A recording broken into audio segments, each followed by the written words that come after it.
प्यारे विद्यार्थियों, आप सभी का ऑनलाइन कक्षा में हार्दिक स्वागत और अभिनंदन। आज हम कक्षा 9वीं में हिंदी व्याकरण के अंतर्गत अपठित गद्यांश और पद्यांश को समझने का प्रयास करेंगे।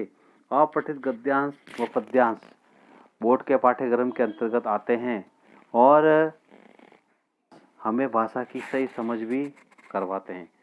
अपठित गद्यांश और पद्यांश को अपन किस प्रकार हल करें, किस प्रकार उनके प्रश्नों के उत्तर लिखें, किस प्रकार उसको समझें, यही आज की वीडियो में हम जानने का, समझने का प्रयास करेंगे और इसका अभ्यास हम अपनी अभ्यास पुस्तिका में भी करेंगे।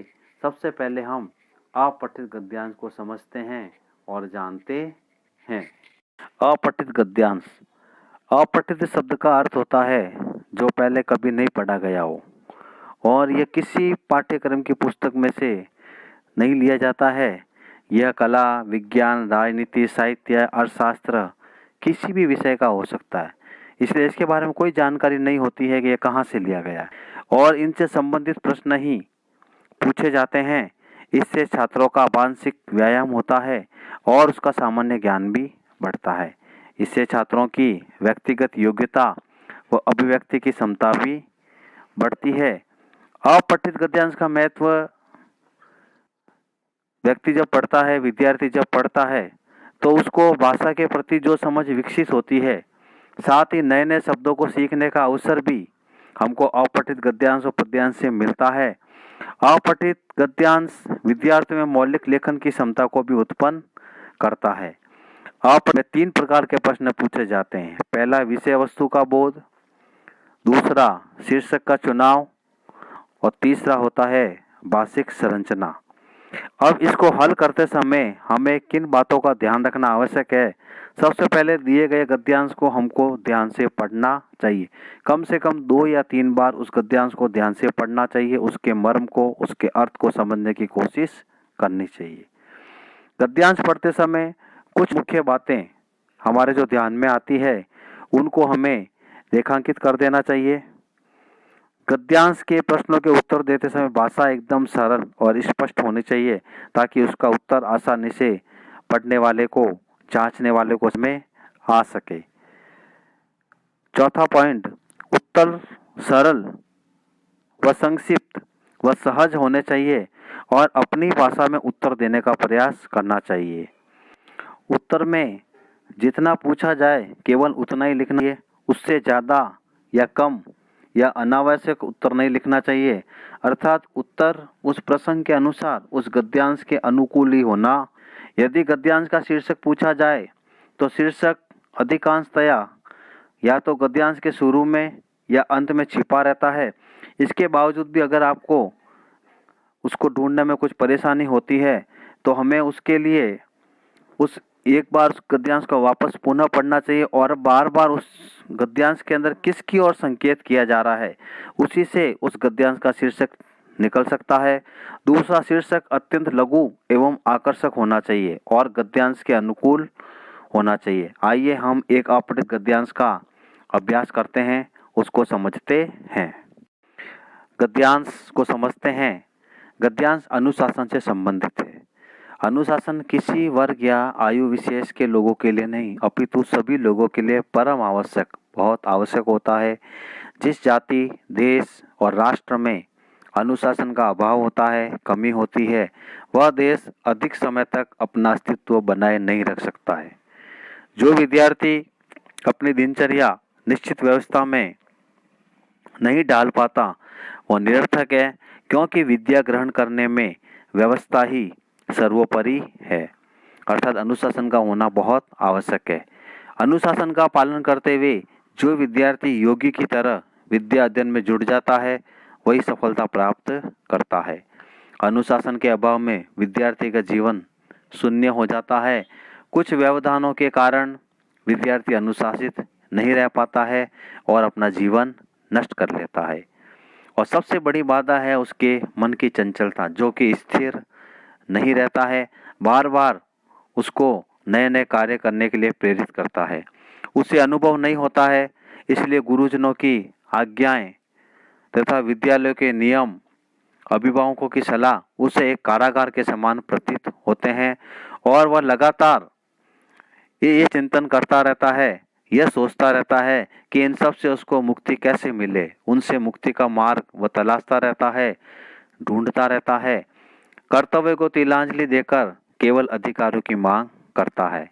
इस प्रकार से केवल अपनी आकांक्षाओं की पूर्ति के लिए संघर्ष पर उतारू हो जाता है और यहीं से उसकी उच्छृंखलता और अनुशासनहीनता का जन्म होता।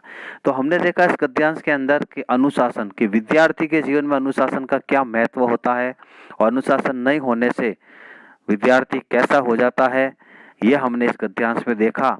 आइए इसके कुछ प्रश्न देखते हैं। जैसे इसमें प्रश्न संख्या पहला बना है कि अनुशासन किन के लिए आवश्यक है। तो अनुशासन हर देश, हर जाति, हर वर्ग, हर व्यक्ति आदि के लिए आवश्यक होता। कहने के लिए हम कह सकते हैं कि सभी के लिए अनुशासन होना बहुत आवश्यक होता। प्रश्न संख्या दूसरा, अनुशासनहीन राष्ट्र का भविष्य कैसा देश अनुशासनहीन होगा उसका भविष्य कभी सुरक्षित नहीं होता है। जैसे कि प्रश्न से स्पष्ट है कि अनुशासन होना बहुत आवश्यक है। जब अनुशासन नहीं होगा तो किसी भी राष्ट्र का भविष्य सुरक्षित नहीं होगा और वह अधिक समय तक अपना अस्तित्व भी बचाकर नहीं रख सकता। तो इस प्रश्न का उत्तर अपने को गद्यांश के अंदर ही मिल जाएगा, दूसरी पंक्ति के अंदर। तो जब हम गद्यांश को ध्यान से पढ़ेंगे तो हमें कुछ बातें रेखांकित करना बहुत आवश्यक है। इससे पहले हम कुछ प्रश्न भी पढ़ सकते हैं। अनुभव, प्रश्न संख्या तीसरा, अनुभवहीन होने के कारण विद्यार्थियों को कौन सी बातें अच्छी नहीं लगती। उसे अनुभवहीन होने के कारण विद्यार्थियों को गुरुजनों की आज्ञा, अभिभावकों की सलाह, विद्यालय के नियम जो उस विद्यार्थी को बांध कर रखते हैं किसी काम के लिए, वह सारे नियम उस विद्यार्थी को अच्छे नहीं लगते हैं। चाहे वो घर की बात हो, चाहे विद्यालय की बात हो, वह हमेशा इन बातों को अपने लिए बंधन समझता है। प्रश्न संख्या 4, कुछ प्रश्न इसमें व्याकरण से संबंधित भी बन सकते हैं। जैसे इसमें प्रश्न बना है तिलांजलि। तिलांजलि शब्द की हमको संधि करनी है। तिल धन अंजलि, अधन अ से मिलकर इसके अंदर आ बना है जो कि दीर्घ स्वर संधि है और संधि से संबंधित, विलोम शब्द से संबंधित, पर्यायवाची शब्द से संबंधित भी प्रश्न इसमें पूछे जा सकते हैं। अंतिम प्रश्न है इसका गद्यांश का उचित शीर्षक है। हमने देखा कि पूरे गद्यांश के दौरान अनुशासन को ही सबसे अधिक महत्व दिया गया, बार बार उसी के बारे में बताया जा रहा है। तो हम कह सकते हैं इसके 2 या 3 शीर्षक हम सोच सकते हैं। जैसे जीवन में अनुशासन का महत्व, अनुशासन से सीख, अनुशासन का अर्थ। तो इस प्रकार विद्यार्थी जीवन में अनुशासन, तो कई तरीके से शीर्षक हम सोच सकते हैं और हमें जो सबसे अधिक अच्छा शीर्षक लगता है हम उसको उत्तर के रूप में लिख सकते हैं। तो इस प्रकार हमने अनुशासन से संबंधित गद्यांश को समझा। आइए हम आगे पद्यांश, अपठित पद्यांश को भी समझने का प्रयास करते हैं, कोशिश करते हैं। आइए हम देखते हैं अपठित पद्यांश। जिस प्रकार हमने अपठित गद्यांश को समझा उसी प्रकार अपठित पद्यांश को सरल करने से पहले, उनके उत्तर लिखने से पहले हमें किन चीज़ों का ध्यान रखना चाहिए। सबसे पहले अपठित पद्यांश का अर्थ वह होता है कि कविता का वह अंश या कविता जो पहले कभी पढ़ी नहीं गई हो। अपठित पद्यांश में से किसी कविता का एक अंश दिया जाता है तथा उसी अंश से संबंधित आधारित प्रश्न पूछे जाते हैं।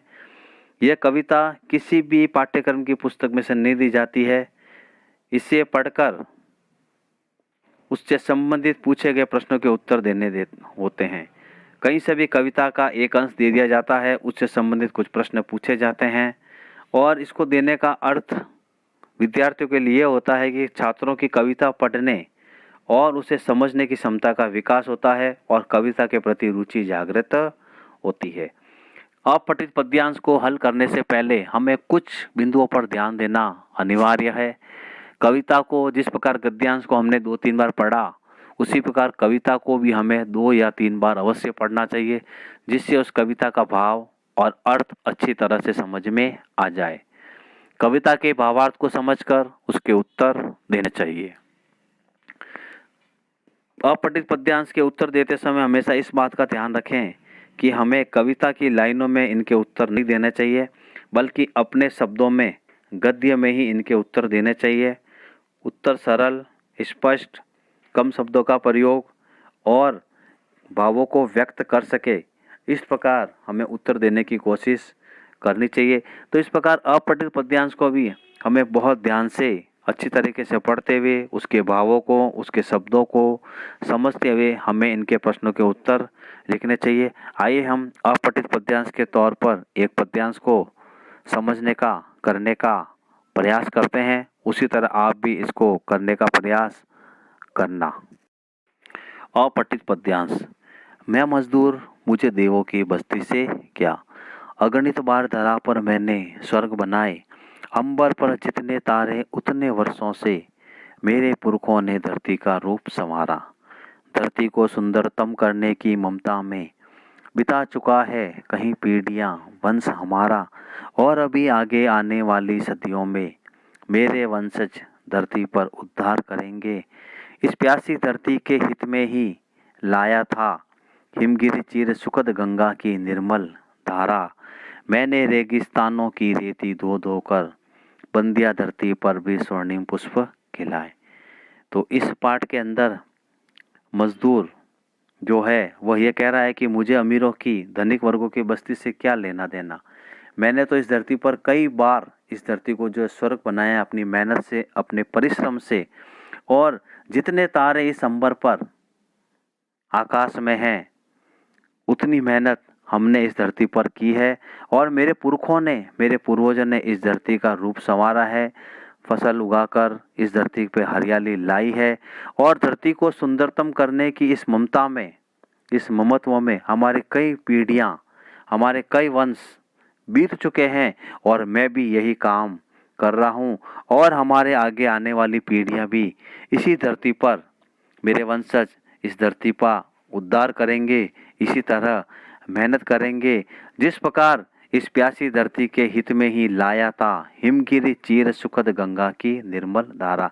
भगीरथ जो कि हिमगिरी को चीर कर इस धरती पर गंगा की निर्मल धारा लाए थे, ये सभी हमारे वंशज थे।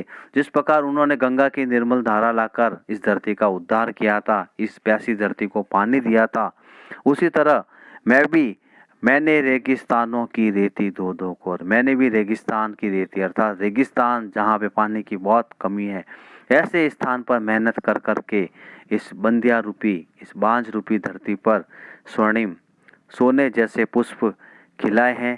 कहने का तात्पर्य है कि धरती को सुंदर बनाने के लिए हमने बहुत अथक प्रयास किया है। मजदूरों की कई पीढ़ियों ने इस धरती को स्वर्ग बनाने की कोशिश की है, पहले भी की थी, अभी भी कर रहे हैं और आगे भी करते रहेंगे। अर्थात इस पद्यांश का अर्थ को हमने समझा। आइए इसके कुछ प्रश्नों को समझते हैं।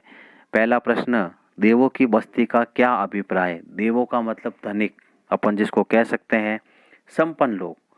मैं मजदूर, मुझे देवों की, अर्थात मुझे संपन्न लोगों की बस्ती से क्या मतलब है, अर्थात संपन्न लोगों की बस्ती। प्रश्न संख्या दूसरा, मजदूरों की पीढ़ियों ने अपने जन्म किस कार्य में बिताए। तो मेरे पुरखों ने अंबर पर जितने तारे उतने वर्षों से, अर्थात मजदूरों की पीढ़ियों ने इस धरती को सुंदर बनाने के लिए अपने कई जन्म, बहुत से जन्म इस धरती पर बिता दिए। प्रश्न संख्या तीसरा, गंगा की धारा को प्यासी धरती पर कौन लाया था। गंगा की प्यासी धरती पर लाने वाले वो मजदूरी थे जिन्होंने अपनी मेहनत, अपने परिश्रम से इस धरती पर गंगा की धारा लेकर आए थे और अपनी मेहनत से इस धरती को जो है उपजाऊ बनाया था। प्रश्न संख्या 4, निर्मल शब्द में उपसर्ग अलग करके लिखिए। जिस प्रकार मैंने आपको कहा था कि गद्यांश में व्याकरण के प्रश्न आते हैं, उसी तरह पद्यांश में भी व्याकरण के कुछ प्रश्न आ सकते हैं। जैसे निर्मल, निर्धनमल, इस शब्द के अंदर निर उपसर्ग है और मल शब्द है मुख्य शब्द। निर इसके आगे जुड़ने के बाद मल यानी गंदगी और निर यानी अच्छा। निर का मतलब जो अच्छा हो, अशुद्ध नहीं हो, उसे कहते हैं निर्मल। प्रश्न संख्या 5, इस पद्यांश का शीर्षक क्या होगा? तो हम इसका शीर्षक कह सकते हैं धरती का उद्धारक मजदूर, मेहनती मजदूर, परिश्रमी मजदूर। तो इस प्रकार हम कई प्रकार से, जैसे इसमें बार बार मजदूरों के प्रति ही आह्वान किया गया है, मजदूरों के बारे में ही जो है वर्णन किया गया है, तो हम मजदूर से संबंधित कोई भी अच्छा शीर्षक इस पद्यांश का रख सकते हैं कि मजदूरों का इस धरती पर कितना महत्व है। यही पद्यांश हमको बताने की कोशिश कर रहा है, यही हमको समझाने की कोशिश कर रहा है। इस प्रकार ये पद्यांश हमने समझा, इसको अभ्यास के तौर पर हम अपनी अभ्यास पुस्तिका में करेंगे और अधिक अपठित गद्यांश और पद्यांश को हम समझने का अभ्यास करने की कोशिश करेंगे। धन्यवाद।